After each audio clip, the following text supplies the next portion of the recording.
He bought the car in August of this year. He paid $600 for it. You went out drinking on what night? I'm not sure what night, Your Honor. Figure it out. Was it August, September, October? September. So it was within a month of him getting the car. Yes, ma'am. And it was on a Saturday night. I think it was a Saturday, yes. Well, let's be sure. Sarah, what are the dates in September on Saturday night? We're not talking about a year ago. We're talking about a month ago. The 4th.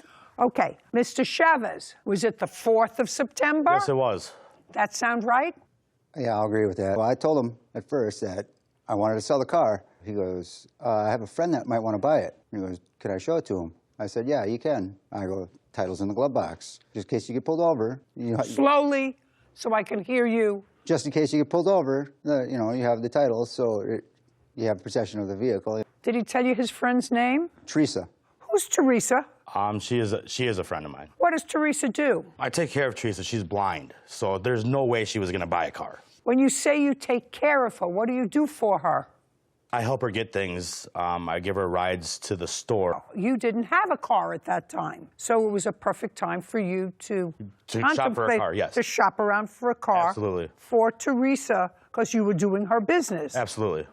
Okay. I said, yes, you can show her the car. He said it was her and her friend, because I knew she was blind.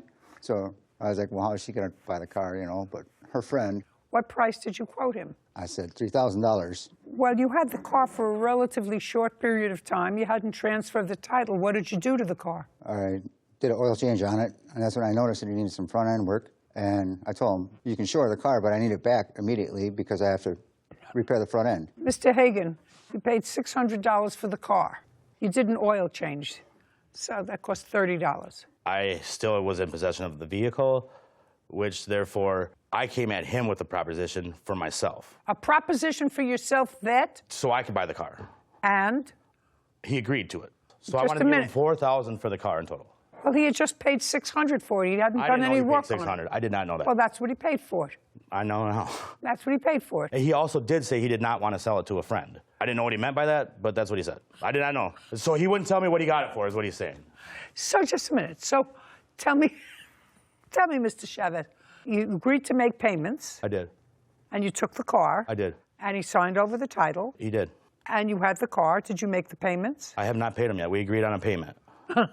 Mr. Chavez, you know how dumb some people are?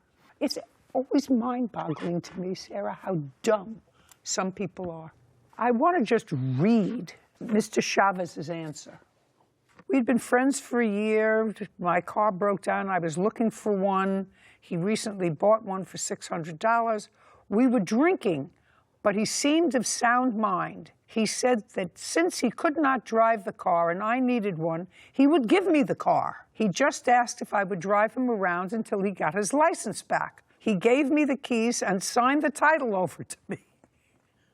The next day, he showed up at my house yelling and banging at my door. Fact, but... Well, that's your signature, sir. No, that was after the fact. That's your signature, sir, and that's what you said. That was the second initial. Hey, don't try to talk over me. There was two offers to the car. You didn't remember. You just finished the story. This whole long story that wasn't in here, that you made up a price with him. That was the first offer. Don't try to talk over me. You're not listening. Don't try to talk over me. You're not listening. Now, I'm going to get back to you, Mr. Hagan. Would you do me a favor, please? Go over to him and show him where to sign the title back over to Mr. Hagan. I will not.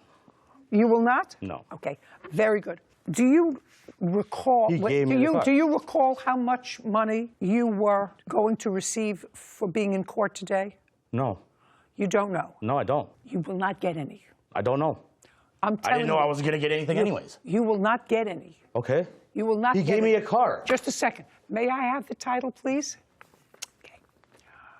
Very good. Now, I'm going to give this to you, together with an order that I have determined that this car belongs to you. Do you understand? I do, Your Honor. You can take that to the Department of Motor Vehicles. It will provide them with notice because he has signed a document today, when he was in court, that he agreed to abide by my judgment. So I'm going to give you an order that this is your car and that they are to issue you a new title to this car. Then you can call the police and have him arrested. Do you understand? If he refuses to give you your car back. I do. It's not his car. Do you understand? I do. I don't care if he understands. Do you understand? I understand. Kevin, would you give him a copy of this, please? Thank you very much. We will have an order for you by the end of the day. Do you understand? Thank you, Your Honor. Very good. Your counterclaim for vandalism is dismissed. We're done. Court is adjourned.